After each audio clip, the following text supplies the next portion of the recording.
Salut les amis, j'espère que vous allez bien. Aujourd'hui, on va parler de la victoire du Real Madrid 2-0 face à Valence.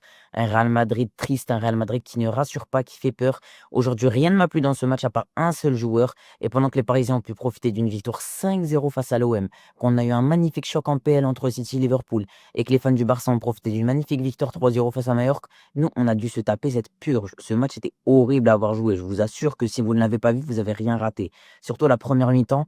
C'était une première mi-temps fade, sans action. Mbappé n'y arrivait pas. Il y avait que le petit latéral droit Jiménez qui arrivait à se débrouiller un peu. Mais les joueurs sont sans envie. On a l'impression qu'ils ont perdu toute leur âme, tout leur niveau. Je pense surtout à des joueurs comme Kamavinga, des joueurs comme Chouameni, des Huijsen, qu'on sentait un peu avec du potentiel, un peu performant, tout ça, ils ont tout perdu. Alors pour rappel, la compo, c'était un 4-3-1-2 avec Courtois au cage, le jeune Jiménez qui a fait son premier match titulaire en Liga, une charnière centrale Dino Huijsen et Raúl Asensio et Carreras en latéral gauche. Au milieu, on avait Chouameni, Kamavinga et Valverde. En milieu offensif, on avait Arda Güler et on avait les deux points de Gonzalo Garcia et Kylian Mbappé. Aujourd'hui, on jouait contre un Valence malade, un Valence qui ne va pas bien. Valence était 17e avant ce match, mais ça faisait littéralement depuis plus de 10 matchs qu'on n'avait pas réussi à faire un clean sheet à l'extérieur face à Valence et on n'avait gagné que 3 matchs à Mestalla sur les 8 derniers. Alors je vous le dis très clairement, il n'y a rien à dire sur la première mi-temps, il ne s'est rien passé. Mis à part une petite occasion du jeune Jiménez sur un service d'Mbappé qui a tiré sur le gardien, on n'a rien eu à se mettre sous la dent. Il y a quand même un moment marquant dans cette première mi-temps qui est d'ailleurs assez honteux pour le Real Madrid, c'est lorsqu'Mbappé va parler au quatrième arbitre, qui commence à un peu s'échauffer, s'insulter, et qui lui dit ouais, on va aller parler là-bas, tête de bite, va. Si je peux me permettre, c'est assez humiliant d'en tomber jusqu'à là face au 17e de Liga. T'es face à, du coup, le premier non relégable. T'es censé gagner facilement. Je crois que le Barça face à Valence, ils ont mis 6 ou 7-0, peut-être 7-1, bref, un gros score. Et toi, t'en es là à insulter l'arbitre de tête de bite, à pas réussir à marquer, à part avoir à la 90e sur un tapis, on s'est compris. Mais avoir une performance vraiment pas flamboyante, honnêtement, même si c'est un joueur du Real Madrid, même si c'est honnêtement notre meilleur joueur hein, sur le début de saison, pour moi, c'est des matchs de suspension qui méritent. Quand on se rappelle de Lewandowski qui avait mimé le fait que l'arbitre sniffe de la coke et qui avait pris 3 matchs de suspension, tête de bite, honnêtement, ça aurait été Lamine Yamal, Pedri, Lewandowski, Rafinha, n'importe quel joueur du Barça. J'aurais crié au scandale, j'aurais dit que ça mérite énormément de matchs de suspension. Du coup, je suis obligé de le dire pour un joueur du Real Madrid, ça mérite énormément de matchs de suspension. À mon avis, il aura peut-être 4 ou 5 matchs de suspension assez facilement.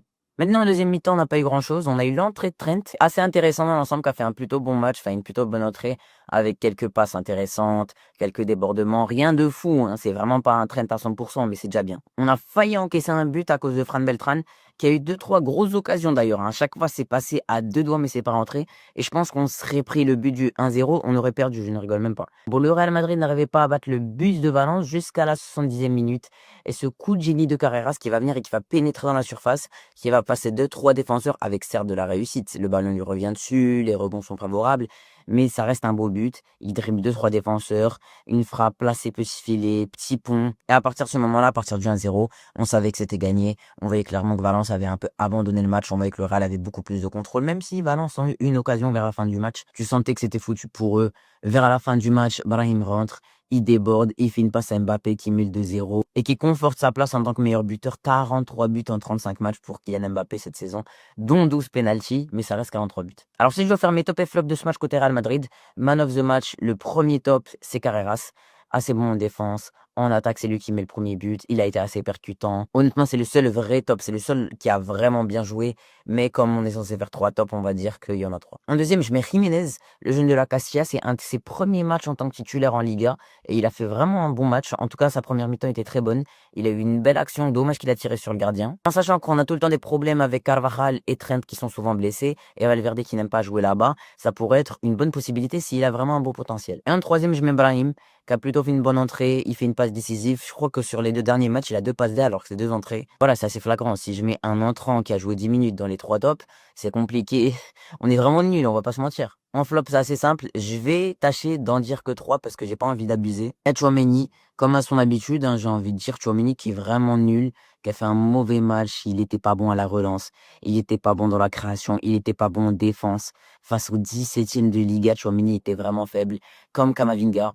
Comme d'habitude, hein, les deux milieux français, j'ai l'impression que je m'acharne sur eux à chaque vidéo où je me plains de Kamavinga et Tchouaméni, mais en même temps, les deux ne sont pas possibles. Kamavinga qui a fait se blesser en se prenant un tir dans les couilles, mais qui a été vraiment mauvais, qui, comme Tchouaméni, n'a pas réussi à être bon dans la relance, n'a pas réussi à être bon dans la création, en défense comme en attaque, il était très moyen. Et franchement, si ça tenait qu'à moi, il devrait peut-être partir les deux pendant l'été. Beaucoup de gens souhaitent le départ de Camavinga pendant l'été. Moi, j'aimerais limite plus que Tchouaméni parte parce que je vois plus de potentiel en Camavinga.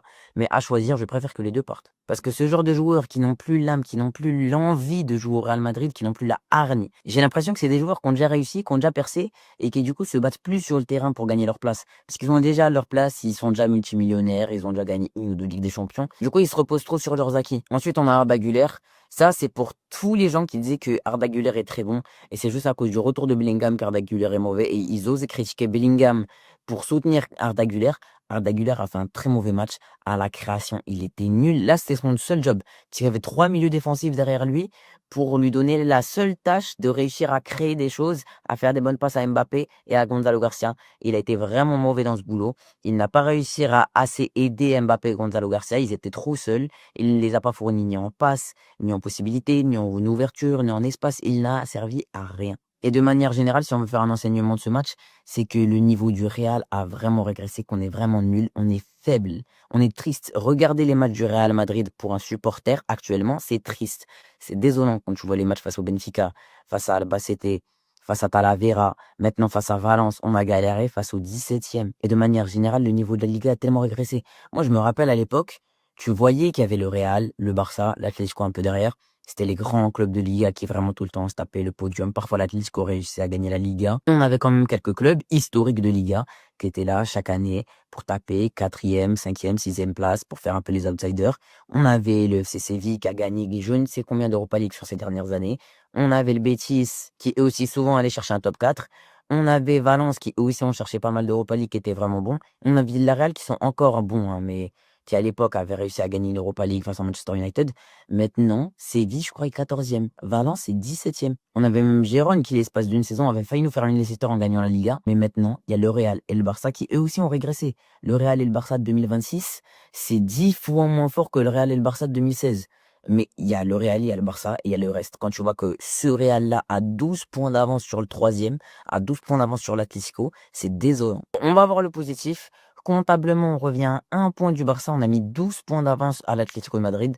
Nos 2 prochains matchs sont des matchs assez pièges. Ça va être des matchs difficiles à jouer. On va jouer la Real Sociedad, certes à domicile, mais on a vu contre le Barça qui peuvent nous poser des problèmes. Et le Benfica qui nous a déjà battu 4-2 il y a 3 semaines. Et en sachant qu'on a toujours Bellingham qui est blessé et qu'on a Mbappé qui ne pourra sûrement pas jouer parce qu'il va être suspendu, ça va être compliqué face à la Sociedad. C'est la fin de cette vidéo. Si elle vous a plu, n'hésitez pas à liker et à vous abonner. Moi, je vous dis à la prochaine. À plus.